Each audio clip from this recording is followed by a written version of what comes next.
Benvinguts a aquesta conferència inaugural, benvinguts a les jornades. Fem aquesta conferència gràcies al patrocini de la Fundació Agbar i agraïm molt sincerament a la Lorena Zárate que pugui estar amb nosaltres, que pugui compartir amb nosaltres tota la seva experiència i sabidoria. La conferència durarà aproximadament 30 minuts, després farem un diàleg entre ella i jo sobre les coses que haurà tractat i hi haurà 30 minuts finals en què vostès podran fer preguntes, consideracions a través d'un sistema de targetons que se us donarà o que teniu en el seient i que em faran arribar i jo traslladaré a la ponent. Com sabeu, la ONU estima que l'any 2050 el 70% de la població del món vivirà en ciutats. Vaig a canviar el castellà perquè així la Lorena podrà entendre millor. Algunas de estas ciudades serán muy grandes, serán megalópolis de 15, de 20, de 30 millones de habitantes. Y esto provocará gravísimos problemas de gobernanza. Pero no hay duda de que el mundo será una malla de ciudades. De hecho, en algunas de las conferencias y artículos que ha publicado Lorena, lo que explica es que también crecen las ciudades pequeñas. No solo crecen las grandes megalópolis, sino también las ciudades pequeñas. De modo que el mundo será una malla de ciudades en los que lo que se plantea retos nuevos y retos difíciles. Hay que pensar que en el éxodo permanente de gente que hay del campo a la ciudad, cada persona que emigra del medio rural a la ciudad es un productor de alimentos y de subsistencia menos y un consumidor y demandante de trabajo más en la gran megalópolis. Y esto plantea problemas de sostenibilidad muy grande. En cualquier caso, no hay duda que el futuro de la humanidad se dirimirá en las ciudades y dependiendo de cómo se gobiernen estas ciudades, qué propuestas se haga, el mundo será de una manera o será de otra. En 1968, el filósofo francés Henri Lefebvre formuló por primera vez un concepto que cada día está teniendo más recorrido, el concepto de el derecho a la ciudad, es decir, el derecho de la ciudadanía a producir y gestionar el espacio que habita. Ahora, el derecho a la ciudad forma parte de la nueva Agenda Urbana de Naciones Unidas aprobada en la cumbre Hábitat 3 y, por lo tanto, forma parte de los grandes debates estratégicos que estamos teniendo, no solo en Barcelona, sino prácticamente en todo el planeta. Saben ustedes que el territorio es el soporte material donde se desarrolla la vida. La forma en que se estructure ese espacio determinará la cantidad y la calidad de las relaciones y de los vínculos sociales entre las personas y su capacidad de interacción, pero también su felicidad cotidiana, sus posibilidades de ascenso social, su manera de relacionarse con los demás. La construcción de espacio, lo sabemos muy bien en Barcelona, es una lucha siempre de poderes y de intereses. En cada momento, en cada discusión que tenemos sobre cada parcela de nuestra ciudad, estamos en realidad discutiendo sobre modelos económicos, sobre modelos de relaciones, sobre poderes y sobre intereses. Y lo estamos viendo todos los días. Por eso es tan importante discutir sobre la ciudad que queremos y cómo la vamos a conseguir. Voy a presentarles a Lorena. Ella estudió Historia en la Universidad Nacional de La Plata, en Argentina, donde nació en 1971. En el año 2000 se integró en el equipo de la Coalición Internacional para el Hábitat y en el año 2011 fue elegida presidenta de este organismo. La coalición es una red global, independiente, sin ánimo de lucro, que lucha por el derecho de toda persona a un lugar seguro donde vivir de forma digna y en paz. Esto de forma digna sabemos que tiene un gran recorrido y en paz también tiene un gran recorrido. Con sede en Vancouver, Canadá, esta red está integrada por más de 350 organizaciones, instituciones académicas y entidades civiles de más de 120 países. Lorena Zárate ha colaborado con diferentes gobiernos, con diferentes organismos internacionales, en planes y cartas de ciudad y ha publicado artículos y libros relacionados con esta materia. Os recomiendo mucho que busquéis su trabajo en Internet. Desde 2014 es también impulsora de la Plataforma Global por el Derecho a la Ciudad. Lorena, bienvenida a Barcelona y gracias por estar aquí. Tienes el micrófono abierto a continuación. Buenos días. Creo que este no lo voy a usar, ¿no? ¿Este? ¿Cualquiera? ¿Sí? ¿No se van a acoplar? Bueno. Buenos días a todas y todos. Primero una disculpa porque voy a hablar en castellano. El catalán es un idioma que me encanta escucharlo.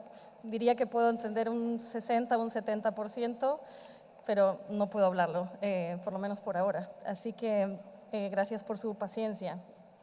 Pues por supuesto un gran honor, un enorme placer estar aquí, agradecer la invitación a las entidades de la tabla del tercer sector y por supuesto a su presidenta, señora Alsina, por esta muy gentil invitación para acompañarles. No es la primera vez en esta región, he tenido oportunidad de venir varias veces, pero sí es la primera vez en este congreso. Así que muy entusiasmada, muy contenta de poder entablar nuevos diálogos, nuevas reflexiones, nuevos debates con grupos y sectores con los que no necesariamente compartimos el trabajo de todos los días. Y sobre todo en una región que tiene una trayectoria, una tradición tan antigua, tan larga y tan rica en el trabajo asociativo y en el trabajo del tercer sector. Una tradición que es reconocida desde hace mucho tiempo en todo el mundo y que sin duda ha inspirado trabajos similares en otras regiones del mundo. Así que voy a sacar este aparatito que me dieron, que es muy mono. El título puede sonar un poco rimbombante, les pido disculpas si es así. Intentaba dar algunas pistas de por dónde irán las reflexiones y básicamente hay dos conceptos que creo que son claves para orientar lo que voy a intentar compartir aquí. Uno es el derecho a la ciudad, que ya fue mencionado y fue mencionado incluso ayer por alguna de los representantes institucionales y por la propia señora Alsina. Y el otro es el nuevo municipalismo, que es un concepto que está cobrando mucha fuerza. Y nuevo municipalismo, porque ya había un municipalismo antes, evidentemente, también tiene una tradición muy antigua, pero que está cobrando nueva fuerza ahora y lo que me interesa es ver los acercamientos entre estas dos cuestiones. Y realmente los vemos como los aportes que traen a los imperativos que creemos que tenemos, tanto éticos como políticos, en este inicio del siglo XXI. He traído algunas imágenes para compartirles. Lo primero, quizá, contarles desde dónde voy a hablar. Ya escuchábamos un poco de qué es HIC. El HIC, la Coalición Internacional para el Hábitat, que es una red global que surgió en Vancouver hace 40 años. Hoy en día no tenemos sede en Vancouver, pero surgió ahí hace más de 40 años, en 1976, porque allí fue donde se hizo la primera conferencia de las Naciones Unidas sobre los temas de asentamientos humanos. Y allí hubo un foro paralelo de las organizaciones no gubernamentales, de las ONGs, y desde entonces se conformó esta red. De hecho, tenemos aquí presentes a un par de integrantes de nuestra red del Secretariado Internacional. El Secretariado Global de nuestra red hoy tiene una pequeña oficina en Barcelona. Así que, por supuesto, quedarán en contacto con estos grupos si están interesados para conocer más del trabajo que hacemos. Un equipo muy pequeño, de menos de 5 personas, que está muy activo coordinando actividades globales. Está aquí Irene Fuertes, responsable del área de comunicación, y creo que va a llegar también nuestro secretario general, Álvaro Puertas, que por cierto es un español, un sevillano. Tenemos una pequeña oficina en la Ciudad de México, que funciona para América Latina, y otra oficina en El Cairo, que funciona para los países de habla árabe, en Medio Oriente y Norte de África. Eso es todo, un staff global de entre 15 y 20 personas, pero como institución de segundo o incluso de tercer piso, una capacidad de aglutinar, de movilizar, de fortalecer y eventualmente representar más de 350 organizaciones en más de 100 países. Organizaciones que también incluyen algunas del sector académico, muchas asociaciones de inquilinos, de cooperativas de vivienda, muchas asociaciones profesionales, etcétera, apoyando este trabajo. Y la otra es la Plataforma Global por el Derecho a la Ciudad, una entidad más nueva, y es así, absolutamente de tercer piso, porque incluye redes como la nuestra, pero otras redes temáticas que trabajan temas de vivienda y hábitat, pero también redes feministas, redes que trabajan cuestiones de género y diversidad, redes de temas de medio ambiente y redes de la economía social y solidaria. Y redes que trabajan con grupos de la economía llamada informal, que hoy en día es la que sostiene buena parte de la economía de nuestros países. En este caso, representando a, por ejemplo, trabajadoras, trabajadores domésticos, en su mayoría mujeres, vendedoras, vendedores ambulantes, también en su mayoría mujeres, o recicladoras de basura, que son parte probablemente de los sectores más vulnerables en nuestras ciudades, y estas redes, que son 2 o 3 a nivel internacional, muy fuertes, representando millones de estas personas en todo el mundo. Contaré un poco más del trabajo que hemos hecho últimamente. Cuando me pedían que hablara el título de la conferencia, ¿dónde estamos? Bueno, es un título muy amplio, ¿no? Y podemos encararlo desde distintos lugares. Y me pedían que hiciera aportes, obviamente, desde fuera, no desde Cataluña, ni siquiera desde España, tampoco desde Europa, porque vengo de América Latina. Así que dije, bueno, me voy afuera, pero entonces me voy muy afuera. Intentamos poner esto un poco en perspectiva y no pude encontrar ninguna otra imagen mejor que esta, que sintetizara un poco esa mirada en perspectiva, esa mirada global. Y no sé si alcanzan a ver por el contraste todos los puntitos de las luces, se ven, ¿no? Bueno, todas esas luces obviamente son ciudades, ¿no? Y es interesante ver dónde están las luces, pero es también interesante ver dónde están los oscuros. Y muchos de esos oscuros, en realidad, casi en su mayoría, son los sitios de donde vienen los recursos naturales que van a poder, entre otras cosas, producir la luz para que esas luces en esas ciudades estén prendidas, entre muchas otras cosas, probablemente también alimentos, etc. Entonces, creo que es importante que tengamos en cuenta lo que se ve y lo que no se ve, ¿no? Las luces, lo que está encendido y lo que está apagado. Muchas de esas zonas de reservas naturales, zonas que son patrimonio de la humanidad y que hoy están muy seriamente amenazadas, ¿no? Por ejemplo, el Amazonas. Pero también es una metáfora, por lo menos en 2 niveles, uno más cuantitativo y otro más cualitativo del rol de las ciudades hoy en día, ¿no? Las ciudades tienen una larga historia en la humanidad, miles de años, hablamos de por lo menos 10.000 años. Las ciudades nacen mucho antes que los estados-nación, incluso las redes de ciudades son mucho más antiguas que los estados-nación, y aquí lo saben perfectamente, ¿no? En esta región, y con tantos puertos, y por supuesto Barcelona, que han sido motores de la economía desde hace siglos. Hoy en día las ciudades representan el lugar donde vive la mayoría de la población, también donde se produce alrededor del 70% del Producto Interno Bruto a nivel global, pero consecuentemente este 70% es como una cifra mágica que también representa cuestiones muy negativas, como el 70% de la producción de gases de efecto invernadero, que son responsabilidad de las ciudades en el nivel global. Eso no hay que olvidarlo tampoco. También vinculado al tema de la energía, representan el 70% del consumo de la energía del planeta. Entonces, un peso económico, pero también un peso ambiental y un impacto ambiental muy fuerte. Hablando de temas ambientales, por cierto, gran parte, probablemente más de la mitad de las ciudades costeras en el mundo son de las que van a ser más gravemente afectadas por los temas de cambio climático, ¿no? Y es donde tenemos gran parte de la población viviendo. Pero también decía cualitativos, y aquí voy a entrar un poco más en el tema del derecho a la ciudad y el nuevo municipalismo, hablando básicamente en 2 niveles, hacia adentro y hacia afuera. Quizá primero hacia afuera. Las ciudades están conscientes de su rol, conscientes de su responsabilidad, conscientes de lo que aportan a la ciudad, a la economía global y a la economía nacional de las regiones, pero también de los desafíos que enfrentan, y que son las primeras que enfrentan esos desafíos de manera más cotidiana y más fuerte. Están reclamando un rol más importante, una voz, tener una voz más fuerte y ser escuchadas en el nivel global, en el nivel de la decisión de las agendas globales.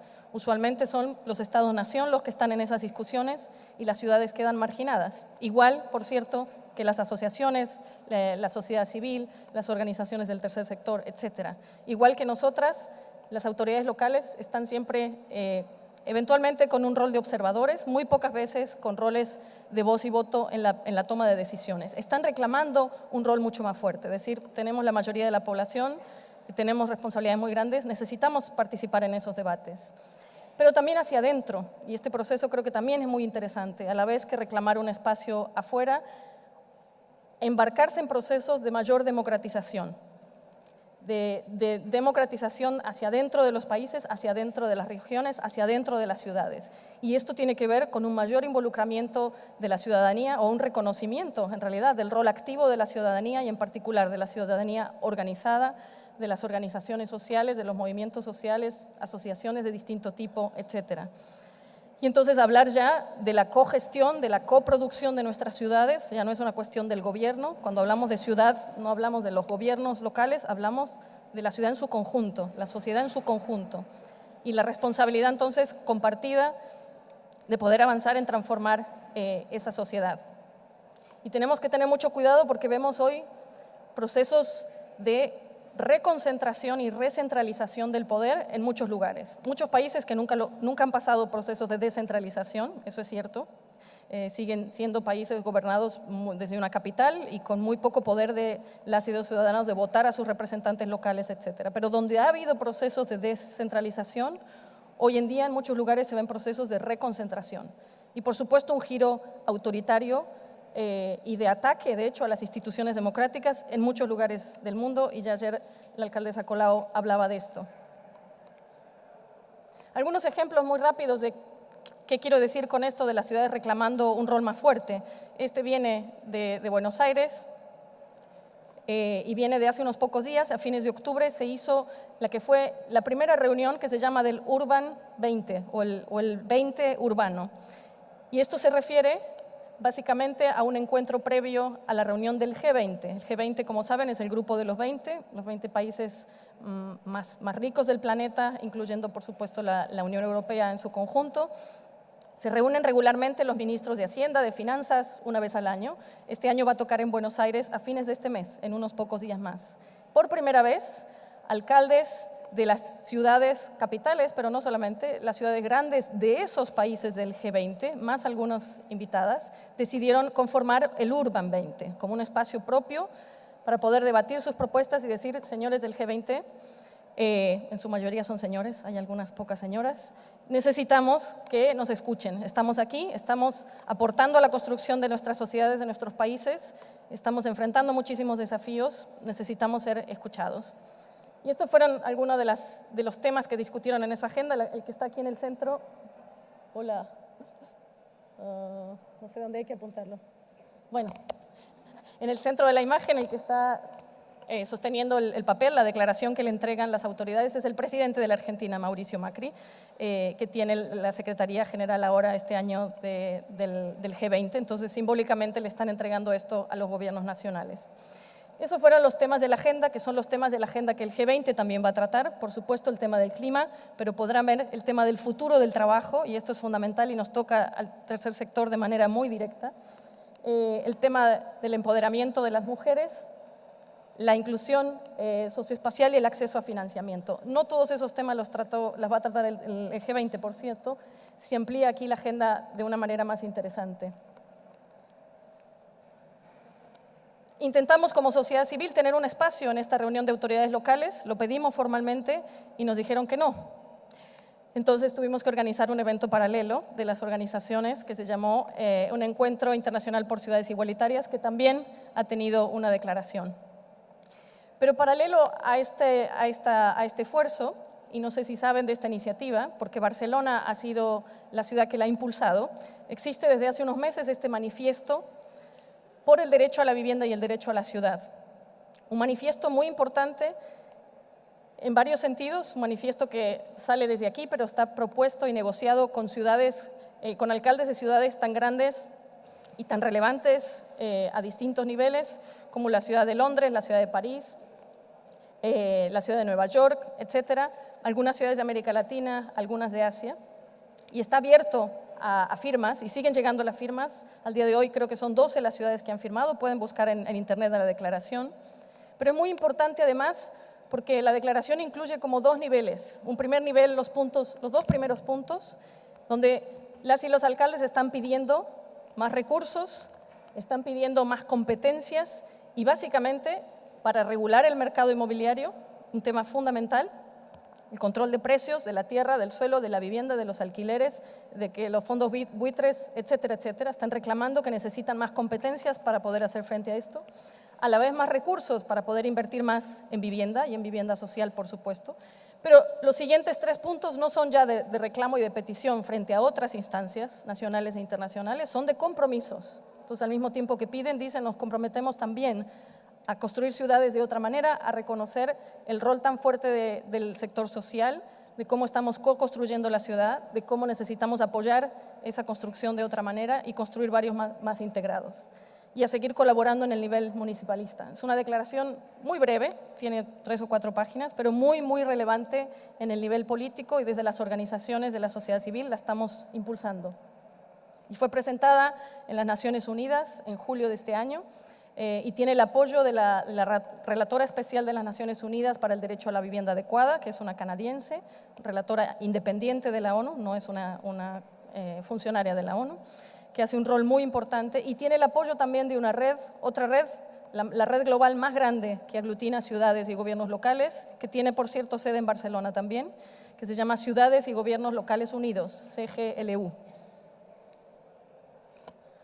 Pero ahora, de los documentos, los papeles, las reuniones y las gentes con muchos trajes, pasemos en realidad a ver cómo se construyen nuestras ciudades. ¿Qué son las ciudades? ¿De qué ciudades estamos hablando? ¿No? Y no sé si aquí estas imágenes son habituales, si están acostumbrados a ver imágenes de este tipo, pero esto es muy habitual en el sur del mundo, esto es muy habitual en América Latina.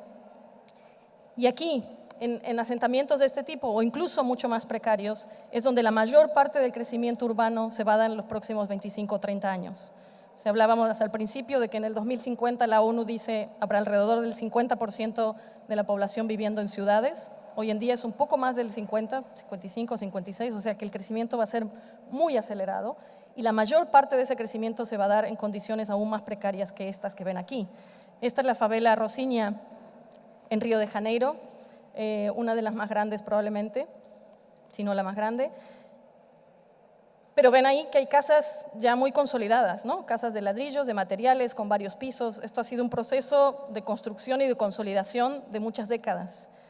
Hoy en día el crecimiento más grande que vamos a ver en el África, los países sobre todo del África al sur del Sahara y varios países del sudeste asiático, las condiciones son muchísimo más precarias, ¿no? En términos de cómo están construidas las casas, los materiales, la falta de acceso a servicios, etcétera, etcétera. Esto tenía que ver con una enorme migración campo-ciudad y la gente reclamando un lugar donde vivir en la ciudad y políticas ni de suelo ni de vivienda que atendían las necesidades de la gente. Entonces la gente no se fue a vivir a lugares peligrosos y difíciles porque le gusta el riesgo y la aventura, se fue a vivir ahí porque no tenía alternativas, no había opciones, ni desde el mercado ni desde la política pública. Esta es la ciudad construida por la gente.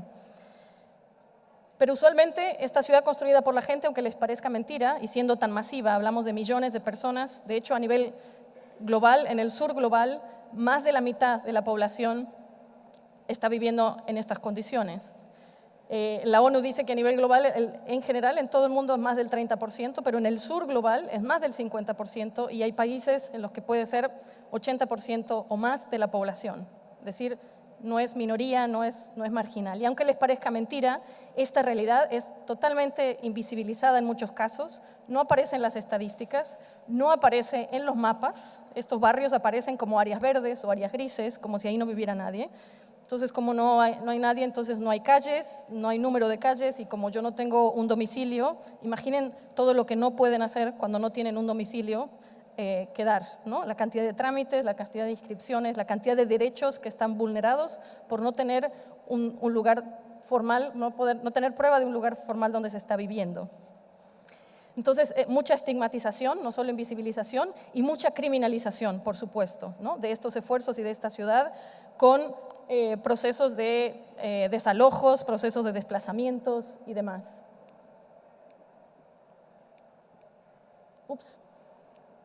Una antes. No sé si conocen a esta mujer. Su nombre es Marielle Franco. Ella fue asesinada este año, en marzo de este año, el 14 de marzo. Veo cabezas que hacen que sí. Una activista muy joven, iba a cumplir 40 años el próximo año. Una activista que nació en una de las favelas en Río de Janeiro, en la favela de Maré, creo que es así, es la más grande de Río. Y fue asesinada por su activismo. Ella era, además de defensora de los derechos humanos y en particular de las mujeres y de las mujeres negras en Brasil. Era socióloga y estaba denunciando lo que estaba pasando también en los procesos de criminalización y de militarización de muchas de estas favelas y el asesinato de muchas y muchos jóvenes en las favelas. Y por denunciar eso, 1 o 2 días después de hacer una de esas denuncias, fue asesinada en la calle cuando iba trasladándose en su coche. Entonces, esto es parte también de un homenaje a tantas y tantos líderes sociales que han sido y que siguen siendo asesinados en nuestros países por defender derechos, por decir la verdad y por reclamar sociedades más justas. Esa era la ciudad de la gente, pero probablemente están más habituadas aquí a la ciudad del dinero. La ciudad del dinero está en todos lados y hoy en día no solo las grandes ciudades, las ciudades medianas, las ciudades pequeñas. Esto es en México, en el oeste de México, se llama Santa Fe, este lugar, que empezó a ser desarrollado unos 30 años atrás, quizá un poco más, en una zona que era una zona de antiguas minas, antiguas canteras y basureros, que de repente se decidió que se iba a poner en valor esto de los desarrollos estratégicos y los proyectos estratégicos. Desde entonces ha habido una inversión brutal en vivienda residencial de altísimo costo. El costo del metro cuadrado ahí es probablemente de los más caros en América Latina. Muchísimas empresas, muchas empresas transnacionales, muchos bancos, como pueden ver, etcétera. Una ciudad, o digamos la anticiudad, ¿no? Una colección de edificios altos donde hay muy poco espacio público, muy poco transporte público. Imagínense toda la gente que tiene que trabajar atendiendo y brindando servicios a estos lugares y que tiene que hacer horas para llegar ahí porque el transporte es de malísima calidad. No hay ninguna mixtura social, ninguna integración social. Los espacios públicos que existen son básicamente shoppings, malls, lugares, centros de compra, que todos sabemos que no es el espacio público y probablemente es la antidefinición del espacio público, ¿no? Pero además, también ellos construyen en zona de riesgo. Y hace poco hubo derrumbes y hace poco hubo explosiones porque pues, es una zona de minas y de canteras y hay muchos huecos y pozos, ¿no? Y fracturas en la tierra y además era un basurero y entonces hay un montón de gases ahí abajo y de repente los gases tienen que salir, como todas y todos sabemos, y bueno, y han generado muchos problemas aún en estos barrios muy ricos. Barrios muy ricos que están al lado de la ciudad hecha por la gente. Hoy en día esta polarización de la sociedad en lo económico la estamos viendo muy claramente en el territorio, ¿no? En la ciudad, expresada físicamente en la ciudad. Ahí pueden ver la ciudad de la gente, en este caso dividida por una autopista de la ciudad del dinero. Ese es el tipo de ciudades que estamos generando con sociedades que tienden cada vez más a polarizarse y a dividirse y a ampliarse la brecha de los ingresos entre unos y otros. Ahí hay muchas preguntas que hacerse, pero sin duda una pregunta fundamental es cuál es el rol de las instituciones públicas, cuál es el rol de la política pública, qué cosas está apoyando y qué cosas está obstaculizando. Y la pregunta sencilla es, ¿lo que estamos haciendo tiende a ampliar esa brecha o tiende a achicar esa brecha, ¿no? Esta foto es aún más fuerte. Y esta es una sola imagen, no son 2 imágenes juntas. Esta imagen se ha vuelto muy famosa en los últimos años, ha dado la vuelta al mundo porque ha sido incluida en varios reportes de las Naciones Unidas y en artículos de periódicos y en varios documentos. Es una imagen muy famosa. Esta favela, esto viene de São Paulo, también en Brasil, otra de las grandes ciudades de Brasil. Y esta favela tiene un nombre muy curioso, que se le suele poner a las favelas, por cierto, y se llama Paraisópolis. En otros lugares hay que explicar qué quiere decir eso, pero creo que aquí se entiende muy bien, ¿no? Paraisópolis. Y esa favela está al lado de unos edificios, que de hecho allí solo hay uno, pero son varios, de lujo, probablemente el barrio más rico de la ciudad de São Paulo, que ha crecido después que la favela, ¿no? La favela estaba ahí desde antes. Creo que esta imagen, sobre la que podríamos hablar horas, es una metáfora muy clara del tipo de sociedades que estamos reproduciendo y construyendo, donde la brecha cada vez se amplía más, la concentración de la riqueza, los números, las cifras globales de la concentración de la riqueza son realmente escalofriantes. En términos globales, menos del 20% de la población que controla y disfruta el 80% de los recursos. Hablamos que 100 familias en el mundo hoy tienen la mitad o algo así de la riqueza del planeta. Y que la mitad de la población del planeta no accede ni siquiera al 5% de eso. Las cifras son realmente escalofriantes. Y eso parece que no es un escándalo, ni un escándalo ético, ni un escándalo moral, ni un escándalo político. Es más, salen revistas en las que se publican quiénes son, en general, otra vez, los señores más ricos y son famosos porque son ricos. Y son ricos porque están explotando a la gente, básicamente, y se están apropiando de la riqueza colectiva. Entonces, estas imágenes nos dicen mucho de eso y representan una síntesis muy fuerte. Todavía no descubro, soy de aprendizaje un poco lento, no descubro dónde tengo que marcar para que pase esto. Y aquí quería compartirles, bueno, esa ciudad hecha por la gente, cómo se ve desde las calles, desde los barrios, una ciudad que ha sido construida, como les decía, a lo largo de las décadas y básicamente con programas que ha hecho la propia gente, desde el sector social, de organizarse, de la ayuda mutua, de reclamar eventualmente sus derechos y conseguir que llegaran algunos servicios, algunos equipamientos. Muchos de esos formalmente como programas de mejoramiento barrial o programas de mejoramiento de vivienda, que son hoy política pública en muchas ciudades, en muchos países, y que han surgido del empuje de las organizaciones, que empezaron siendo básicamente iniciativas ciudadanas organizadas.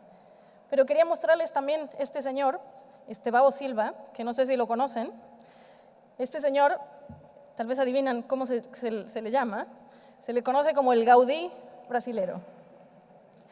El Gaudí brasilero que hasta el año 2002 él no sabía que existía alguien llamado Gaudí ni que había sido muy famoso en Barcelona. En el 2002 lo invitaron. Él empezó con su proyecto de casa maravillosa en esta favela a partir de la década de los 80, colectando, ¿no?, reciclando y haciendo arte de lo que se iba a la basura en muchos casos.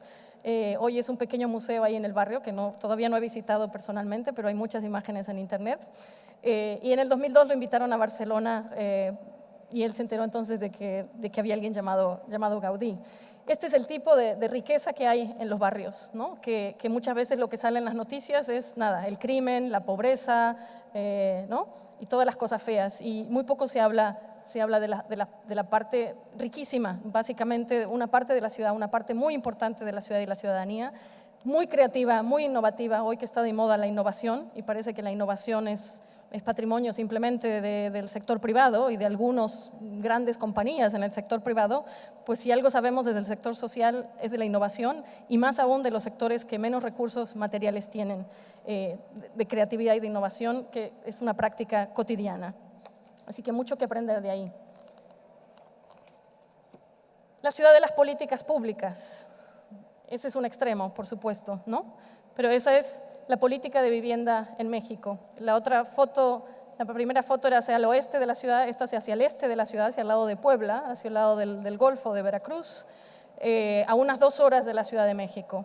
Gente viviendo aquí que tiene que trasladarse 2 horas de ida y 2 horas de vuelta, 4 horas en promedio, porque estos conjuntos que se han hecho no solamente fuera de la Ciudad de México, fuera de casi todas las grandes y medianas ciudades en México, presentada como una política exitosa, decía que ha generado un sinnúmero de problemas, que tiene hoy más del 20% en promedio de viviendas abandonadas, con un número global de 5 millones de viviendas abandonadas en el país, no todas esas nuevas, pero muchas de esas de las nuevas, problemas sociales, problemas familiares, de división de las familias, porque los adultos tienen que trabajar en el centro de la ciudad y entonces terminan alquilando otras piezas y otros sitios, los hijos viviendo con abuelos o con parientes o con vecinos.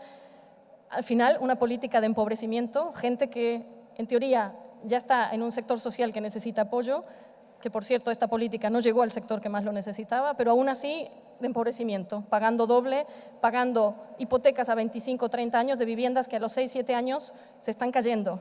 Se están cayendo porque están mal hechas, están hechas con materiales muy baratos, de muy mala calidad, en zonas que también eran de recarga de acuíferos, de bosques, de cultivo, de basureros, y entonces no son aptas para estas construcciones masivas. Hablamos de miles de viviendas, los conjuntos más pequeños, 3.000 nuevas viviendas, conjuntos de hasta 70.000 nuevas viviendas.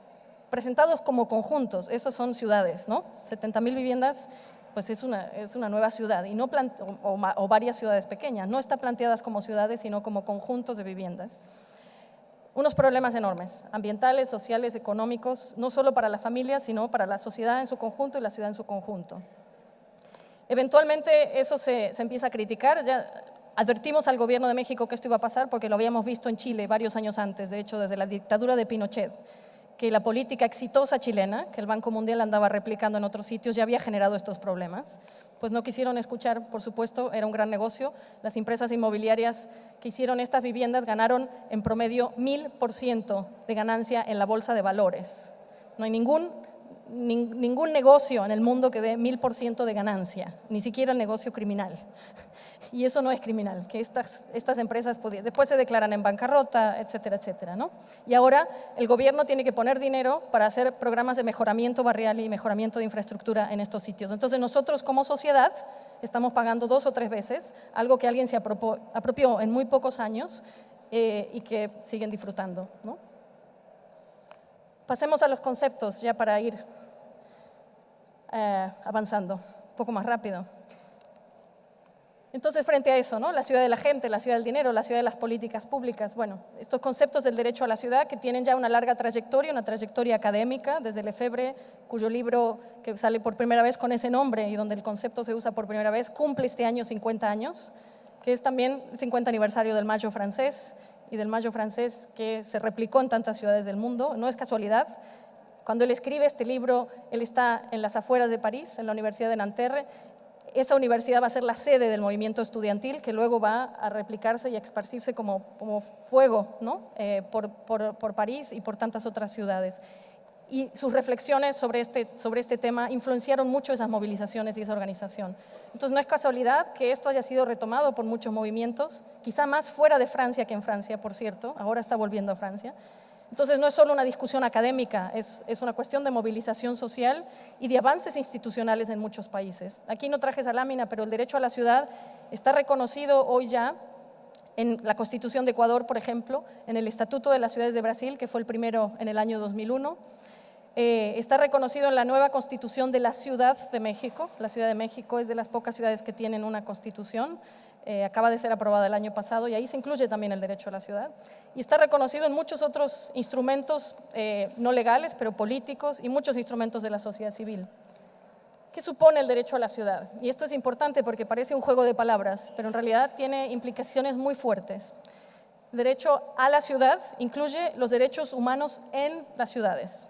Los derechos humanos ya reconocidos, civiles, políticos, económicos, sociales, culturales, que ustedes conocen muy bien, pero también la posibilidad de generar nuevos derechos, es decir, reconoce esta dimensión político-jurídica de los derechos y los derechos como conquistas sociales, como resultado de la conquista social, de la lucha y la movilización, no de cosas que son regaladas o que vienen de algún lugar de afuera, ¿no? Y esta dimensión es muy importante. Y la posibilidad de generar nuevos derechos. La Constitución de la Ciudad de México reconoce, además, y creo que no hay ninguna constitución en el mundo que lo tenga, quizá me equivoque, el derecho al espacio público. El derecho al espacio público, que no existe como tal, está ahora reconocido en la nueva Constitución. Entonces, esta posibilidad de generar nuevos derechos. Pero no solamente eso. Incluye otros 5 elementos que van más allá de los derechos convencionales o los derechos humanos en la ciudad. Entonces, cuando decimos derecho a la ciudad, estamos diciendo más cosas. Y estamos diciendo, otra vez, como en la declaración que mencionaba al inicio, no solo reclamar derechos, sino también compromisos de construir una ciudad distinta, compromisos en general de la sociedad, por supuesto del gobierno, pero también deberían ser compromisos del sector privado y, por supuesto, son compromisos de la ciudadanía. Varios elementos de los que ya hablaba Lefebvre y algunos otros. La función social de la tierra y la propiedad, esto es fundamental. Lo que quiere decir, entre otras cosas, es no a la vivienda especulativa, no a la vivienda vacía, pero tampoco los equipamientos que están, ¿no?, en desuso, que están especulando. Y esto forma parte de muchas constituciones desde hace muchas décadas, pero muy interesantemente, este es un principio básico de la justicia social y de la paz en muchas religiones. Ciertamente en el catolicismo, pero también en el islam, y si buscamos un poco más, seguramente está en otras religiones. Un principio básico de la redistribución. Cada 50 años tenemos que mirar qué pasa en la sociedad y redistribuir los recursos, para garantizar que tenemos justicia social y por lo tanto tenemos paz. Ese es un principio fundamental del derecho a la ciudad, esa función social. La gestión democrática, por supuesto, la profundización de la democracia, y esto significa no solamente poder elegir nuestros representantes y votar cada 2 o 4 años, sino la posibilidad de gestionar la democracia desde el nivel del barrio, ¿no? Una democracia que no es solo representativa y delegativa, sino que es una democracia directa, una democracia comunitaria. Y esto es fundamental, la profundización o incluso, algunos dicen, la radicalización de la democracia. Y en este momento de crisis democrática tan fuerte, no alcanza con defender la democracia liberal, representativa y de voto. No alcanza, porque esa está en jaque hoy. Entonces, creemos que es urgente profundizar una democracia a fondo. Y otros elementos, hay en verde el derecho a producir la ciudad, del que ya hablamos, y a generar una economía para la gente, una economía social, el manejo responsable de los recursos o de los bienes comunes, y esto nos obliga a mirar más allá de los límites político-administrativos de las ciudades e ir a las cuencas, a las áreas metropolitanas, a mirar el territorio en su conjunto. Y el disfrute equitativo, que tiene que ver sobre todo con temas de espacio público, de no discriminación, de inclusión. Pero también, y decía que esto puede sonar como un juego de palabras, el derecho a la ciudad, además de los derechos humanos en las ciudades, incluye los derechos de las ciudades. Es decir, para poder avanzar en ciudades que sean de esta manera, necesitamos, ahí sí, que los gobiernos locales tengan más competencias y tengan más recursos. Y más recursos no solo económicos, ¿no? Y no solo más competencias, porque sabemos de los procesos que han descentralizado las responsabilidades, pero no los recursos.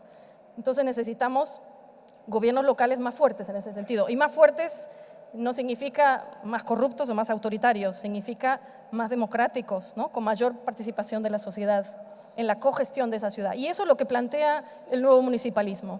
El nuevo municipalismo, que está muy fuerte no solo en esta región, sino en toda España, en distintas ciudades de España, y que está cobrando mucha fuerza en distintos lugares de Europa, en Estados Unidos, e incluso en algunos lugares de América Latina. Ya se habla de este término de nuevo municipalismo, que incluye muchas cosas, pero básicamente presenta algunos eslóganes muy importantes porque quiere decir qué es la ciudad que queremos. Y frente a la ciudad competitiva, la ciudad del negocio, la ciudad mercancía, ¿no? La ciudad con miedo, nos proponen, o la ciudad que excluye, nos proponen, ¿no? Ciudades refugio, ciudades hospitalarias, ciudades santuario, incluso se llaman en algunos lugares, ciudades solidarias, por supuesto, y no competitivas, ciudades valientes, ciudades sin miedo, rebeldes, libres y feministas. Y esto es muy importante, ¿no? No quiere decir, por supuesto, ciudades solo para las mujeres, quiere decir ciudades con una mirada distinta, que atienden sobre todo las necesidades de la gente, las necesidades de la vida cotidiana. Esto de poner las personas al centro, que se escucha tanto hoy,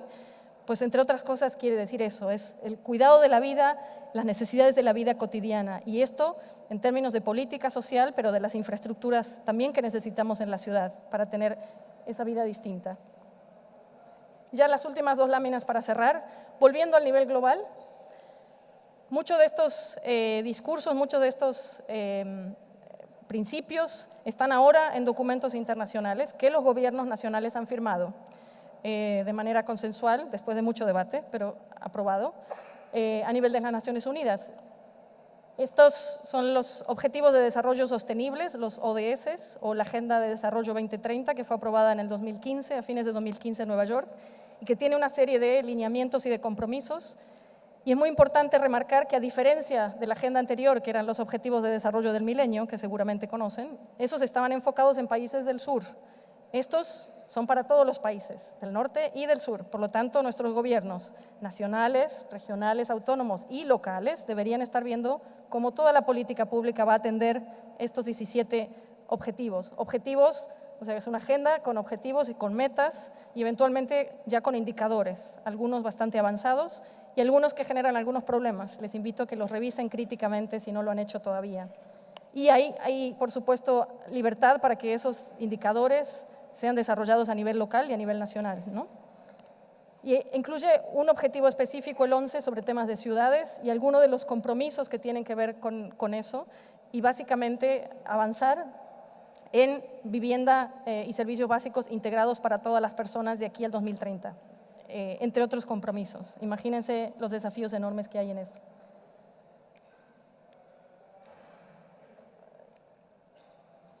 una antes que la última, el derecho a la ciudad y varios de estos compromisos, más específicamente en el tema urbano, entonces vinculado al objetivo 11, están en la llamada nueva agenda urbana, un proceso de negociación, de elaboración desde el 2014 más o menos al 2016. Esta fue aprobada también por la Asamblea General de las Naciones Unidas e incluye por primera vez en un documento internacional firmado por los gobiernos una única mención al derecho a la ciudad, esa que ven ahí. Originalmente la propuesta que hacíamos de la sociedad civil es que fuera en el párrafo central y que fuera formulada de otra manera. Hubo mucha negociación, hubo mucha reticencia y de hecho esta negociación casi pone en riesgo la aprobación de la agenda en su conjunto. Hubo que llamar negociaciones extras de los gobiernos porque países tan fuertes como Estados Unidos, como Rusia, como China y algunos otros decían no queremos ese derecho. Y decían no lo queremos porque no lo entendemos. Y yo creo que en realidad lo entienden muy bien y por eso no lo quieren. Y hay que tener en cuenta que esta agenda es una agenda no vinculante, es decir, no es un documento legal. En teoría, o sea, son compromisos ético-políticos, pero no hay un documento jurídico, ¿no? Pero aún así no querían incluirla. Así que el hecho que esté ahí, que por supuesto no alcanza con que esté en un papel, pero es muy importante para las organizaciones que hemos peleado por eso. Y creo que abre caminos y abre puertas para trabajarlo en el nivel local. Incluye varios compromisos muy importantes que pueden leer ahí. Repite la cuestión de las personas al centro, por supuesto, pero hay muchos temas que quedaron fuera y con eso quisiera ir cerrando. Así como decía al principio, es importante ver las luces en las ciudades, pero también lo que está oscuro. En la agenda también es importante, de hecho, ver todos los documentos preparatorios de ese proceso, no solo la agenda. Hay cosas mucho más interesantes en los documentos preparatorios. Uno de esos eventos se hizo aquí en Barcelona, aquí al lado, sobre espacio público, por cierto. Todo eso está disponible en la página de internet y muchas de estas cosas que ven ahí con signo de pregunta se perdieron en la versión final de la agenda, pero estaban en los documentos previos. Y hubo mucha reticencia y mucha oposición de muchos gobiernos, en ese caso de distinto tipo, a que eso quedara ahí. La palabra democracia no aparece una sola vez en la agenda. Aparece mucho la palabra participación, pero la palabra democracia no aparece una sola vez. Y creo que eso nos tiene que poner a reflexionar, porque no es casualidad en el contexto que vivimos, que los ataques son frontales, pero son ataques narrativos también, son ataques de las palabras, de lo que se dice y lo que no se dice y lo que no se quiere nombrar. Nada, el tema de la coproducción y la cogestión de la ciudad, que es donde nos involucramos muy abiertamente como ciudadanía, eso aparece mucho en el texto, les invito a que lo miren, es un texto relativamente corto para este tipo de agendas, no sé, 25 o 30 páginas, aunque es un poco reiterativo y aburrido porque es un documento de la ONU, así que no es literatura ni poesía, pero tiene algunos elementos muy interesantes, hablando de la economía social, hablando del sector social, hablando de la necesidad de reconocer todo el aporte que se hace y, por supuesto, fomentar la participación de la sociedad. Muchas gracias por su paciencia y atención. Gracias.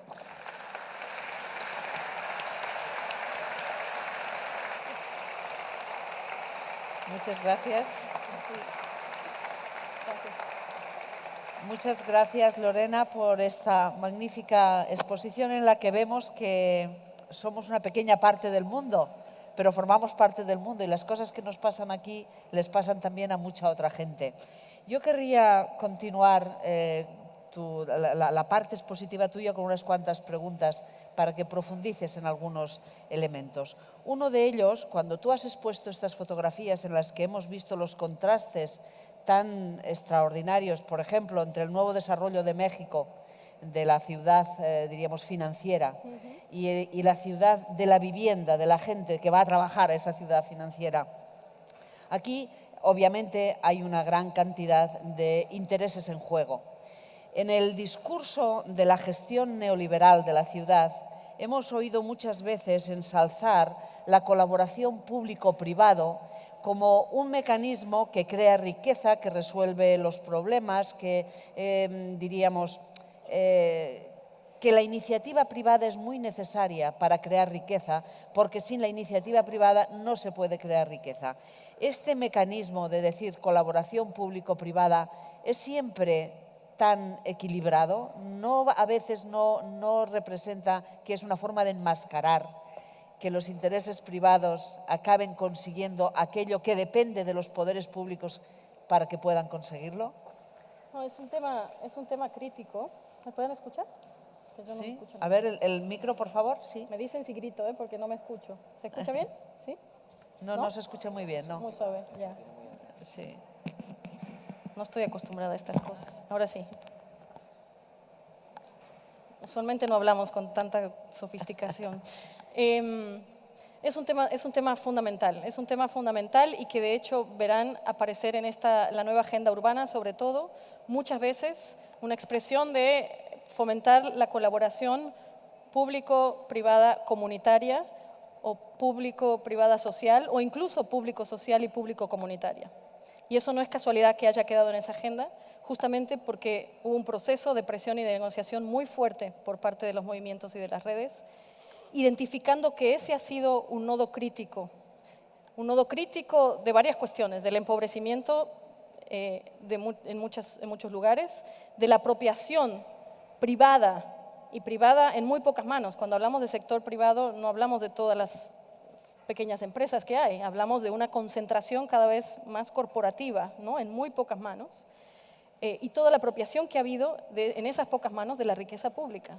Muchas de las grandes empresas transnacionales hoy son ricas y están en los tops, sus dueños están en los tops 10 o top 100, básicamente porque han sido concesiones directas y concesiones exclusivas y una transferencia de lo que eran empresas públicas al sector privado.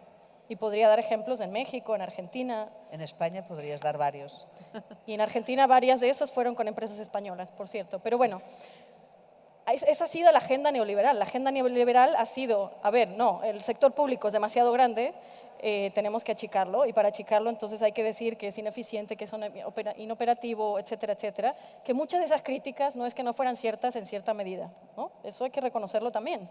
Pero eso se usó como justificación para atacar y para desmantelar lo que era riqueza colectiva generada colectivamente, en el caso de Argentina, durante 150 años de historia del Estado-Nación, construyendo un estado de bienestar, construyendo salud pública, educación pública, servicios públicos, infraestructura, etcétera, etcétera, etcétera. Y los bienes sociales pasan en menos de 10 años a unas muy pocas manos y ni siquiera se vende esa riqueza. Esa riqueza se regala, literalmente, porque se da muy barata, a precios irrisorios, y no solo eso, se garantizan ingresos y ganancias para las compañías por contrato.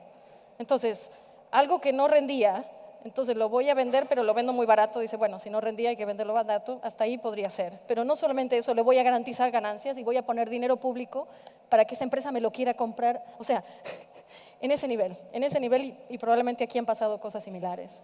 Ha sido una estrategia muy clara de desmantelamiento de lo público y de lo público que significaba la riqueza social acumulada colectivamente.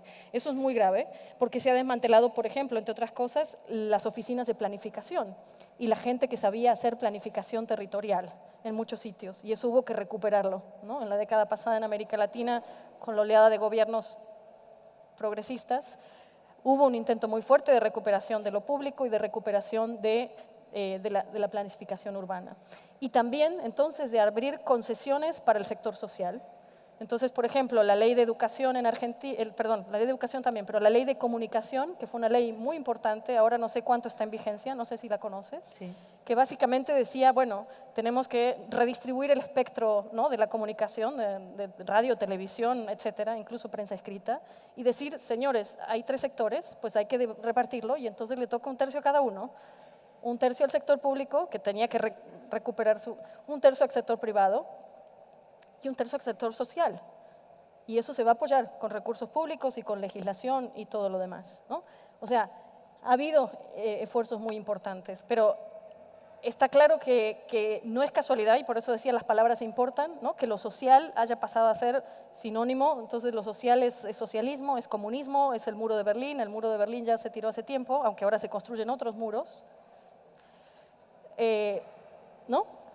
Y entonces ya hablar de eso es ser, digamos, ser anacrónico o ser romántico o ser, ¿no? Cuando eran cosas que eran totalmente normales y sucedían y los gobiernos de distinto tipo lo apoyaban. Por ejemplo, y el último ejemplo, el sector social, el tema de las cooperativas de vivienda o el manejo del parque de vivienda de interés social por instituciones sin fines de lucro.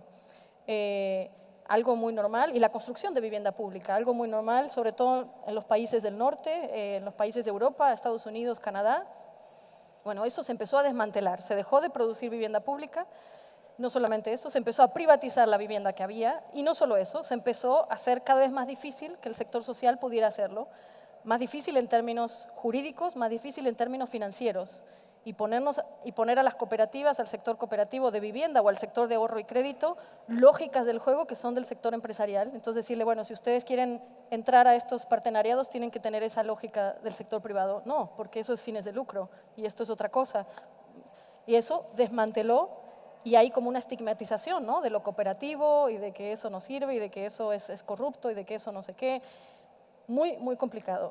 Amnistía Internacional hace unos años publicó un informe diciendo que alrededor de 70 países en todo el mundo, de distinto signo político, han hecho cada vez más difícil el accionar de las instituciones de la sociedad civil, de las ONGs. Cada vez más difícil, cada vez más complicado, incluso en términos jurídicos, los registros. Nuestra propia oficina en Cairo ha tenido muchos problemas respecto a eso. Entonces, hacernos ilegales, ¿no? Si no nos registran, entonces pasamos a ser ilegales. Y bueno, por supuesto el acceso a recursos y todo lo demás. Eso hoy se está viviendo en un montón de lugares del mundo de distinto signo político y hay un ataque frontal. Entonces no es solo que no se promueven esos partenariados o se que produce un tipo de partenariado, eso viene dentro de un combo mucho más amplio y creo que es muy importante tener ese combo en mente.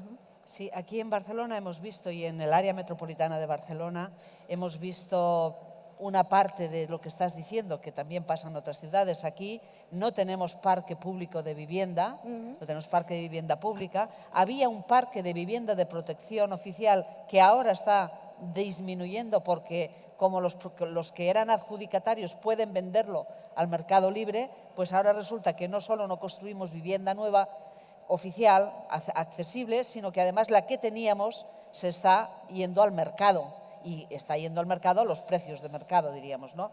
Entonces, lo que estamos viendo es que en 20, 30 años de gestión, de este tipo de gestión de colaboración público-privado, muchos de los servicios básicos, centrales, de los que depende el bienestar de la ciudadanía, están ahora en manos privadas. Aquí en Cataluña, como en el resto de España y en otras ciudades de Europa, hay un movimiento muy fuerte, por ejemplo, para rescatar algunos de estos servicios. Por ejemplo, la remunicipalización del agua.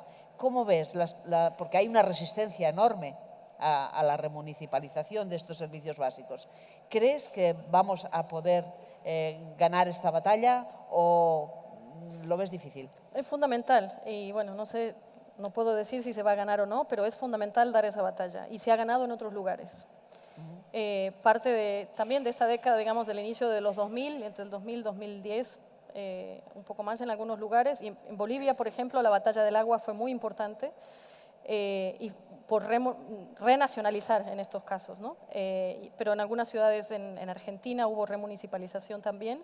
Y aquí los obstáculos que se ponían, ahí estaba el apoyo del gobierno nacional, que a veces no sucede, ¿no? Y entonces era un proyecto más amplio, pero los obstáculos venían de las empresas y no solo eso, de los ámbitos de justicia que hay para las empresas, ¿no? Porque no tenemos muchos ámbitos de justicia para los derechos humanos, pero hay muchos ámbitos de justicia para las empresas. Entonces, pueden ir las empresas a quejarse de que sus derechos son violados porque ellos habían previsto que iban a hacer un montón de ganancias y no las pudieron hacer, y entonces ahora les tenemos que pagar, ¿no? Y están usando han usado ámbitos internacionales para eso y llevando empresas privadas a los gobiernos a juicio. Eso es una locura, digamos. Es una locura si queremos realmente construir un mundo, una sociedad donde podamos tener justicia social y una sociedad más sustentable y un planeta más sustentable. O sea, es una cuestión de fondo. Entonces, estas batallas son fundamentales, hay que darlas, porque además hay que pensar en términos de la autonomía. Hablamos mucho de la globalización y hablamos mucho de la interconectividad de todo, y eso tiene una parte que nos hace más fuertes, sin duda, ¿no? Y hace nuestra vida más rica, por lo menos de la gente que podemos acceder a alguna de esas cosas, que mucha gente, por cierto, no accede a nada de eso, o a muy poco de eso. Pero también nos hace muy débiles y muy vulnerables, ¿no? Entonces, ¿qué pasa si un día los tubos que traen el agua de nuestras ciudades, que en general el agua depende de la región, regiones más amplias y a veces regiones que están muy lejos, qué pasa si alguien decide un día cerrar el tubo, ¿no? Como por ejemplo los pueblos indígenas, en las afueras de la Ciudad de México. México está en un valle muy alto y no le alcanza el agua porque además ¿no? Los acuíferos, ha agotado los acuíferos y todo lo demás, y hay muchísima gente. El agua hay que subirla y se saca para subirla, además del gasto que hay y que la mitad se pierde en el camino, se saca de pueblos indígenas. Y bueno, los pueblos indígenas, uno va a visitar esos pueblos indígenas y es estar en el desierto o en un lugar después de la peor sequía que se puedan imaginar. O sea, la gente no tiene agua, no solo la gente, los animales están así, raquíticos y muriéndose literalmente. Imágenes muy fuertes. Esos pueblos decidieron un día cerrar la llave y decir, a ver, ¿nos van a escuchar o no nos van a escuchar? Pero pensemos en términos de la alimentación, ¿no? Un día dejan de llegar los camiones y los barcos que traen alimentos a nuestras ciudades. O un día las poblaciones vecinas que están aguantando y soportando la basura que producimos desde las ciudades, porque eso va a parar a algún lado, y esos basureros cada vez están más saturados, dicen, no, aquí no llega más basura. Eso ha pasado también en la Ciudad de México. Aquí no queremos más su basura, ¿no? Entonces, todos estos servicios, muchos de esos que han sido privatizados, la mayoría, es muy importante pensarlo en términos de soberanía, pero en términos de autonomía también, y van juntas, ¿no? Entonces, no podemos arruinar el entorno creciendo como ciudades, pero no podemos tampoco depender de estos grandes, ni de grandes corporaciones, ni de grandes consumos de petróleo, básicamente, porque muchas de esas cosas se transportan y están contaminando el planeta, ¿no? Para que podamos comer una banana en Canadá, ¿no? O sea, tenemos que ver esto de manera muy, muy profunda, ¿no? Gracias. Si tienen preguntas o comentarios, vayan rellenando las tarjetas porque me las harán llegar. Mientras tanto, yo les seguiré haciendo cuestiones. Mira, cuando hablabas del tema del nuevo municipalismo y de las reacciones que está suscitando el nuevo municipalismo en sectores que ven amenazados ciertos intereses que creían que tenían consolidado, no he podido evitar pensar en una polémica que hay ahora en Barcelona, varias polémicas. Una de ellas, por ejemplo, que atañe mucho al tercer sector, ciertas voces que están saliendo que alertan sobre la desertificación cultural que comportará algunas formas de gestión municipal que están orientadas a atender fundamentalmente o a desviar recursos fundamentalmente hacia las zonas más pobres, con más necesidades. Y lo han etiquetado con una frase que yo creo que está llamada a crecer, porque la impulsa intereses muy poderosos, que dicen, ya basta de miserabilismo. ¿Y qué se entiende por miserabilismo? Se entiende por miserabilismo dedicar recursos a la gente más pobre, porque dicen que entonces no se dedica suficiente atención y suficientes recursos a la promoción económica de la ciudad, a los grandes congresos, a las grandes operaciones inmobiliarias. ¿Cómo crees que va a ser la reacción ideológica y las estrategias que va a utilizar la reacción ideológica al nuevo municipalismo? Bueno, ya las estamos viendo, ¿no? En varios lugares. Es una cuestión muy de fondo que es muy compleja y a la vez es muy simple, ¿no? Porque se llenan la boca muchos actores y ahora esto, ¿no? Que está en muchas agendas y lo escuchamos casi todos los días, esto de poner las personas al centro, ¿no? Y lo dicen los funcionarios públicos, pero también lo dicen las empresas, ¿no? Y que a nosotros nos preocupa la gente y la calidad de vida y etcétera. Antes hablaban del cliente, ¿no? Del servicio al cliente, eso como ya ha sido tan criticado, bueno, ahora lo quitan y entonces ahora es como si lo que ellos hicieran fuera eso, ¿no? La atención a la gente. Pero la cuestión de fondo es que hay, me parece, y no lo digo yo, lo dice mucha otra gente, pero son paradigmas que están en choque, son paradigmas que están en choque. Y básicamente es eso, es o una sociedad y un mundo con el reflejo material que eso tiene del dinero y hecho entonces para unos pocos, o es ¿no? la ciudad y la sociedad del miserabilismo, o la sociedad para todos, digamos, la sociedad para el resto. Básicamente están defendiendo privilegios, ¿no? Al hablar en esos términos, lo que están diciendo es, esa gente no tiene derechos, esa gente ni siquiera tiene sentido prestarles atención y mirarlas, y mucho menos destinarle recursos, ¿no? Antes, por lo menos, la caridad era algo que estaba bien, que sí, alguien tiene que hacer caridad y, bueno, si ni el mercado ni las políticas públicas atienden a la gente, está bien que alguien lo haga. Y si es el tercer sector y gente voluntaria y no nos cuesta nada, pues aún mejor, ¿no? Ahora ni siquiera eso. Ahora ni siquiera eso, porque saben, en el fondo saben que hay un conflicto de paradigmas. Entonces, me parece que tenemos que devolverle las cosas, ¿no? Para el otro sentido. Es decir, si no quieren ellos o estos sectores, estos intereses, que haya ese tipo de políticas o le parece que eso está mal o que desincentiva a que afecte a la economía, pues entonces empecemos al revés, que nos demuestren que el mercado liberal, que nos dijeron hace algunos siglos que el mercado liberal era el democratizador, pues que nos demuestren que eso es así, que nos demuestre que el mercado es justo, que por sus propias reglas el mercado va a distribuir y va a garantizar que hay una riqueza distribuida.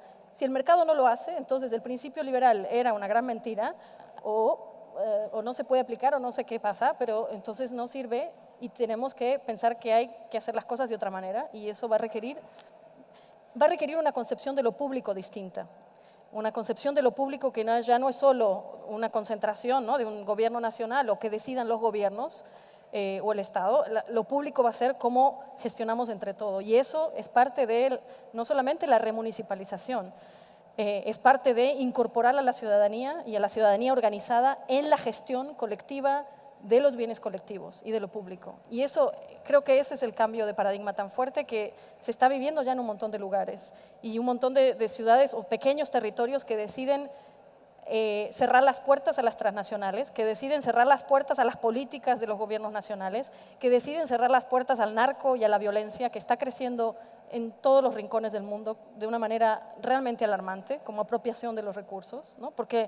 Y muchas veces apoyado por el sector privado y por estos privilegios. Cuando no pueden llegar por las buenas, llegan por las malas. Y lo estamos viendo. En América Latina es clarísimo, ¿no?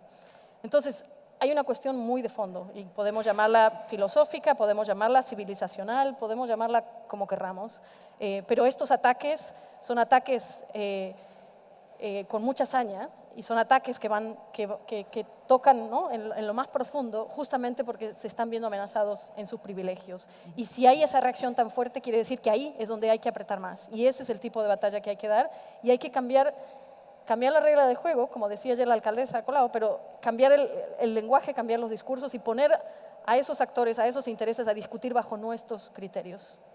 Hasta ahora, este tipo de confrontación de intereses tenía como actores principales agentes económicos locales, los que gestionaban el agua, los que gestionaban los recursos, etcétera, y los poderes públicos representativos de la ciudadanía. Y el nuevo municipalismo intenta que haya, diríamos, esta participación de la gente para reforzar los mecanismos públicos.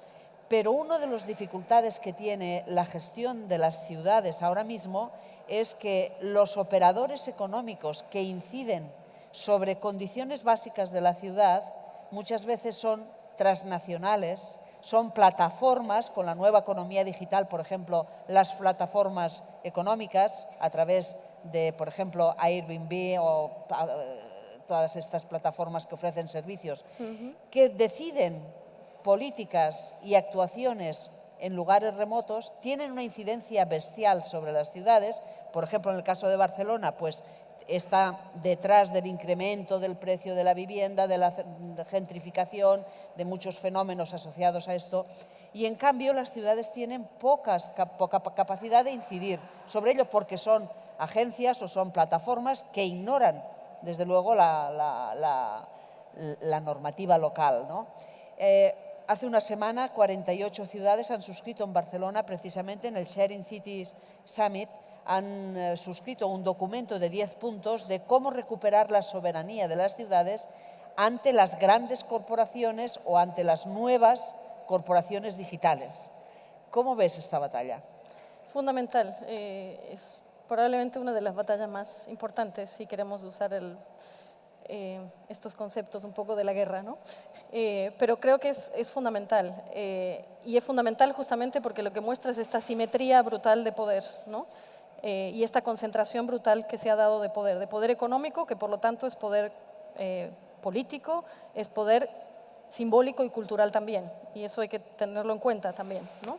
Esta dimensión no solo política, sino de lo cultural y de lo simbólico, de los valores.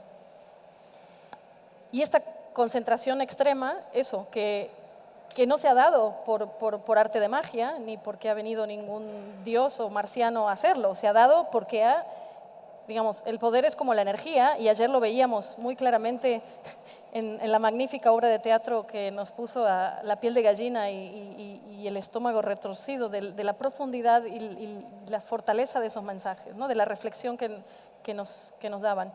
Básicamente el poder es porque alguien más lo dio y alguien más lo concentró, y eso, digamos, hay una responsabilidad colectiva de eso, ¿no? Entonces, hubo un traspaso de ese poder a esas compañías, eventualmente. No es que crecieron de la nada, ni se hicieron fuertes de la nada, ¿no? Entonces, ahí hay una primera responsabilidad. Y ahora tenemos que ver cómo, evidentemente, eso no está generando un mundo mejor para todas y todos, y está generando problemas muy serios en las ciudades, que están totalmente, entre otras cosas, como consecuencia de esas políticas neoliberales que hablaban del Estado que no servía, del Estado-nación que no servía, pues lo han achicado, lo han hecho desaparecer en muchos niveles, lo usan para muchas otras cosas que todavía sirven, pero entonces han quedado las ciudades directamente enfrentadas a estos poderes transnacionales. Y entonces ahí la simetría es brutal. Entonces las ciudades están, primero, poniéndose de acuerdo y armando redes de ciudades, que es lo que veíamos en el ejemplo. Eso es fundamental. Pensemos otra vez, las ciudades y las redes de ciudades tienen 7.000 o 10.000 años más de historia que los Estados-nación, ¿no? Así que hay algo ahí que sabemos hacer como humanidad. Ahí hay un conocimiento que tenemos que recuperar. Pero les están diciendo, no solo eso, les están diciendo a los Estados-nación, señores, ustedes tienen una responsabilidad, tienen que regular esto, porque son la esfera que tienen que hacerlo, pero también a las instancias supranacionales y a las instancias regionales. En este caso, la Unión Europea, en otros sitios, otras instancias de coordinación. Y eso es fundamental, porque de nuevo los vemos actuar muchas veces en intereses de estos sectores. Hemos conocido un caso, por ejemplo, en Bélgica hace unos años, de una autoridad regional que quería invertir más en vivienda, revertir unos procesos de privatización de vivienda y poder destinar más recursos a vivienda. Las empresas, los intereses afectados se quejaron frente a la Unión Europea y la Comisión Regional le dijo al gobierno, usted no puede hacer eso. O sea, una entidad de coordinación supranacional de los actores públicos que entonces defiende los intereses de todas y todos, en teoría, para eso están ahí, para eso se votan, para eso se les da el mandato de los recursos de todos y se pagan impuestos y todo lo demás, defendiendo abiertamente intereses de sectores privados y sectores privados transnacionales y corporativos en muchos casos. Es una barbaridad que si uno la tiene que explicar a una niña o un niño de 8 años no lo puede explicar porque no hay una lógica, no hay un sentido común. Si no lo podemos explicar a una niña o un niño es porque no es porque ellos no entienden, es porque no tiene lógica y porque tenemos una sociedad que funciona de una manera profundamente injusta. Y con esto quisiera hacer una pequeña reflexión sobre el rol de la justicia, el rol del sector judicial, el rol de las y los jueces. Y también una autocrítica, porque desde el sector social hacemos mucha incidencia en el poder ejecutivo, en los poderes ejecutivos, intentamos hacer mucha incidencia en el sector legislativo y por distintos motivos, entre otros que no podemos hacer trabajo en todo y mucho menos con tan pocos recursos y tan poca gente, nos olvidamos o dejamos de atender el Poder Judicial.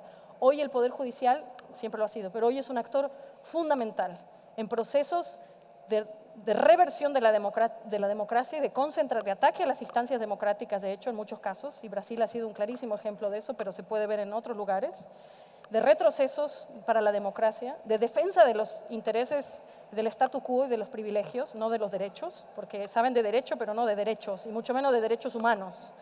Muy pocos jueces y juezas en el mundo aplican los derechos humanos. Y frente a los derechos, bueno, el derecho a la propiedad privada y el derecho de los intereses privados, por lo tanto. Tenemos que hacer un trabajo de reflexión muy profunda y una estrategia muy clara de incidencia en estos sectores. Hoy en día, y hay una publicación reciente de un académico llamado Antonio Azuela, un mexicano, que hace una compilación de casos de América Latina, les recomiendo mucho que lo miren, el rol de la justicia y de los jueces y juezas en la planificación urbana. Y lo que él está diciendo básicamente es, podemos tener planes, podemos tener leyes, al final esto se está definiendo en sentencias, ¿no? Casos individuales y casos de proyectos que van a afectar a mucha gente en la ciudad. Tenemos que hacer una reflexión muy profunda en eso y una estrategia mucho más clara. Aquí en España el tema de la actuación judicial y los intereses que defiende, hemos tenido unos cuantos ejemplos recientes sí. muy clarificadores, muy clarificadores. Hemos visto cómo se cambiaban sentencias en 3 semanas y allí donde se daba la razón al cliente de los bancos, después se le daba la razón a los bancos inmediatamente. Bueno, el otro tema de las plataformas es un tema también complicado porque hay un halo que parece que la modernización de las ciudades, la modernidad, viene de la mano de las nuevas tecnologías, sin plantearse cómo estas nuevas tecnologías a veces inciden sobre derechos consolidados, ¿no? Es el caso que hemos dicho de la economía de plataformas, que la gente y ellas mismas, estas plataformas que actúan de manera poco respetuosa con los derechos locales, laborales, etcétera, pues se presentan a sí mismas como la nueva economía, la economía colaborativa. En realidad, la gente no distingue fácilmente ahora qué es la auténtica economía colaborativa.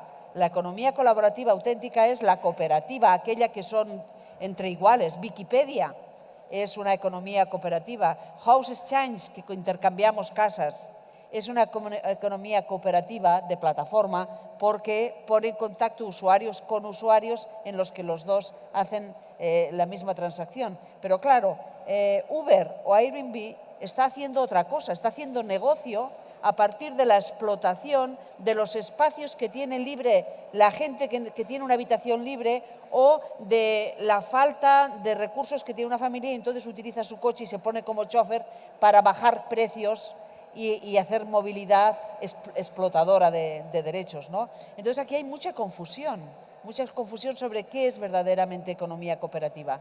En cambio, la economía cooperativa, por ejemplo, en Barcelona, ya representa el 7-8% del PIB, es decir, ya es un sector amplio. ¿Tú observas en el mundo que haya una tendencia a esta organización desde la base de una economía distinta que responde a planteamientos novedosos y realmente cooperativos entre la gente? ¿Se observa este crecimiento? Sí, por supuesto, y en muchos casos eso viene de la necesidad más inmediata, ¿no? de atender las necesidades más urgentes. Por ejemplo, en Argentina, seguramente saben, en el año 2001 hubo una crisis económica muy fuerte y básicamente eso generó, bueno, falta de pago para empleadas y empleados del sector público en todo el territorio nacional y con eso, bueno, pérdida de empleo en un montón de lugares, un montón de negocios y cosas vinculadas. Básicamente hablamos de 5 millones de personas en un país de un poco más de 40 millones, 5 millones de personas que en muy pocos años, quizá en 5 años, bajaron la línea de pobreza, ¿no? Gente que estaba clase media baja, digamos, bajó la línea de pobreza. En Argentina apareció el hambre crónica, que no había. En Argentina reapareció tuberculosis y otras enfermedades asociadas a la pobreza y a la mala nutrición, falta de alimentación y cuidado de salud, cosas que hacía décadas que no se veían en nuestro país, quizá 100 años que no se veían. A partir de eso, ¿qué surge? Bueno, fábricas que se cerraron, empresas que se cerraron, básicamente un tejido asociativo brutal, no solamente de entidades más tradicionales, digamos, ya organizadas, sino una explosión, ¿no? Y asambleas, un poco como lo del 15M aquí, pero asambleas comunitarias y demás, una economía de trueque, una economía alternativa y de trueque, que en su momento llegó a tener, si no me equivoco, 1,5 millones de personas o tal vez más involucradas en esta economía. Con desarrollo de monedas alternativas, etcétera, ¿no? Esto está cobrando, digamos, después eso ha ido disminuyendo, pero hay varios de esos grupos que han quedado funcionando. Hay mucho trabajo de trueques y de desmonetarización de la economía, creo que, y de los intercambios, ¿no? Entre las personas. Eso creo que es muy importante, es muy interesante de mirar en distintos, entonces, intercambio de servicios y de bienes y demás.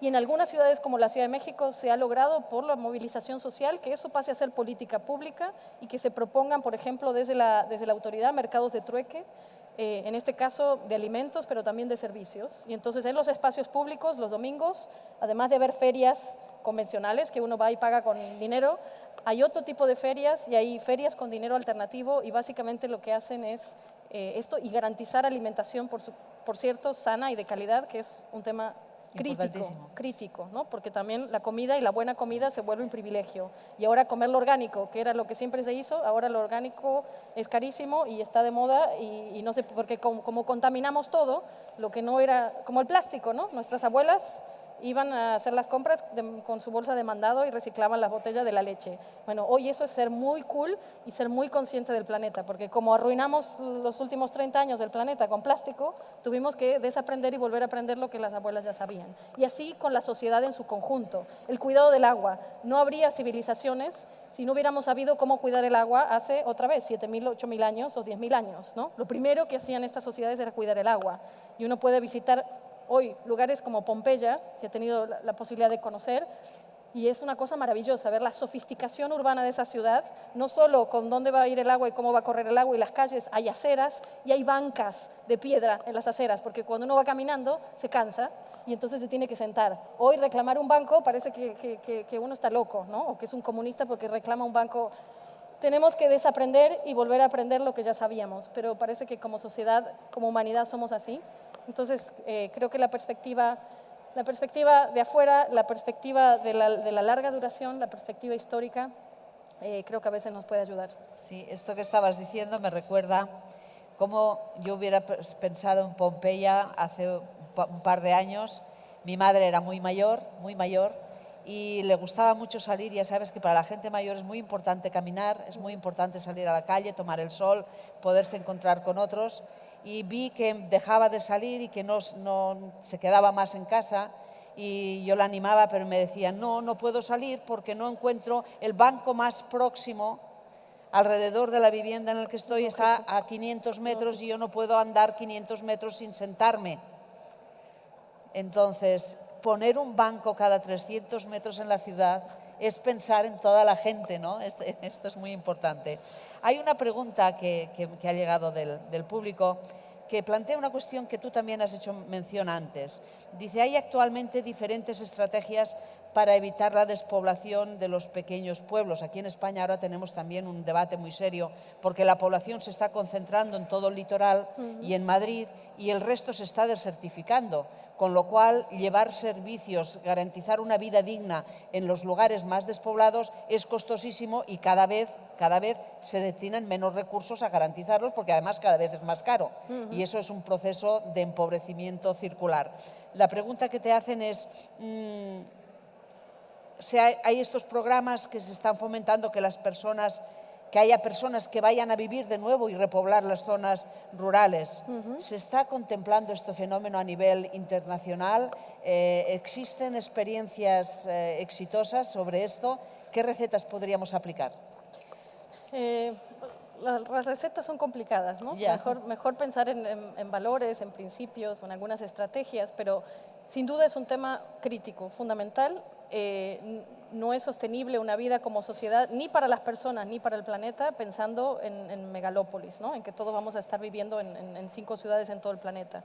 Que, por cierto, las grandes ciudades ya no crecen tanto, más bien están creciendo, y cuando hablamos de que la mayoría de la población urbana, la mayoría de la población del planeta vive en ciudades, en realidad el gran número vive en ciudades de menos de 500.000 habitantes, ¿no? No son estas macro ciudades, pero esas son las que están creciendo con mayor presión, ¿no? 500.000 a 1,5 millones, y luego la aglomeración, ¿no? Y el tema de las áreas metropolitanas, que es un tema fundamental, ¿no? Y es probablemente uno de los grandes desafíos.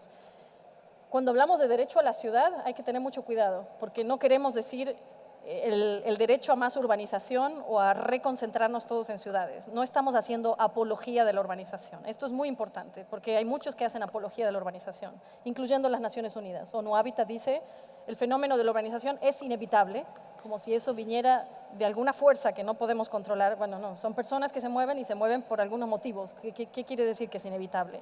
Tenemos que ver cuáles son las causas que están haciendo que la gente se vaya, ¿no? Y tiene que ver con esa concentración y la limitación de oportunidades, y además porque a alguien le conviene, no sé en España, pero a alguien le conviene que el campo se despueble, ¿no? Entonces el campo se despuebla, pero alguien se va a apropiar de eso, alguien se queda con esos recursos, ¿no? Entonces hay un proceso de privatización de los bienes comunes y de los bienes naturales muy, muy fuerte. Entonces no es simplemente que se despuebla, ¿no? Es que alguien se está quedando con eso. Hay mucho reclamo y para nosotros el derecho a la ciudad quiere decir el derecho a vivir dignamente en los asentamientos humanos y no va a haber derecho a vivir dignamente en la ciudad de ningún tamaño si no hay derecho a vivir dignamente en el campo y en los pequeños asentamientos y si no hay derecho a vivir dignamente para las personas campesinas e indígenas. La economía campesina, la producción campesina familiar de pequeña escala es la que mantiene hoy la alimentación en el mundo, no son las grandes transnacionales, no es la gran producción en gran escala, es la agricultura familiar hecha en muy pequeña escala, que es la que menos apoyo tiene y es la que más atacada está por esos intereses. Y lo mismo podríamos decir en un montón de otras esferas, ¿no? Lo mismo decíamos de la vivienda, etcétera, ¿no? Entonces, esto es fundamental. Tiene que ser una estrategia, digamos, de mirar el territorio nuevamente y de redistribuir y reequilibrar, ¿no? Todo en la naturaleza funciona porque hay equilibrios. La naturaleza lo sabe porque no piensa. Nosotros que pensamos, pero aprende y sabe muchas cosas. Nosotros que pensamos parece que no sabemos lo que deberíamos saber y lo que en teoría sabíamos, porque mucho de eso lo hemos heredado, de hecho, ¿no? Biológica y culturalmente. Entonces, es un tema fundamental. Experiencias, se está discutiendo mucho el tema en muchos lugares. En México y varios países han tenido políticas de repoblación, ¿no? O políticas de descentralización o desconcentración. En Argentina, la política de migración a fines del siglo XIX, en 1880, 1890, los presidentes de esa época promovieron una inmigración, mucha gente de Europa y mucha gente de España, por cierto, y mucha gente de Galicia, para colonizar o poblar el campo argentino. Y entonces se daba tierra y se daban, o sea, se pagaban los viajes, se daba tierra, se daban semillas, se daban maquinarias, etc. Eso funcionó hasta cierta medida. Todavía hay muchas colonias migrantes de muchas regiones de Europa y que producen y que están vigentes. Hoy en día se habla en México, con el nuevo gobierno nacional, de desconcentrar las oficinas de gobierno para poder hacer una planificación otra vez regional y un desarrollo regional más equilibrado. Algo que México y que muchos países del mundo era normal en la década de los 50 o la década de los 60, cuando había esta conciencia del desarrollo regional y había instancias de planificación en las entidades públicas, cosa que dijimos después, se fue cerrando y se fue atacando y se fue desmantelando, ¿no?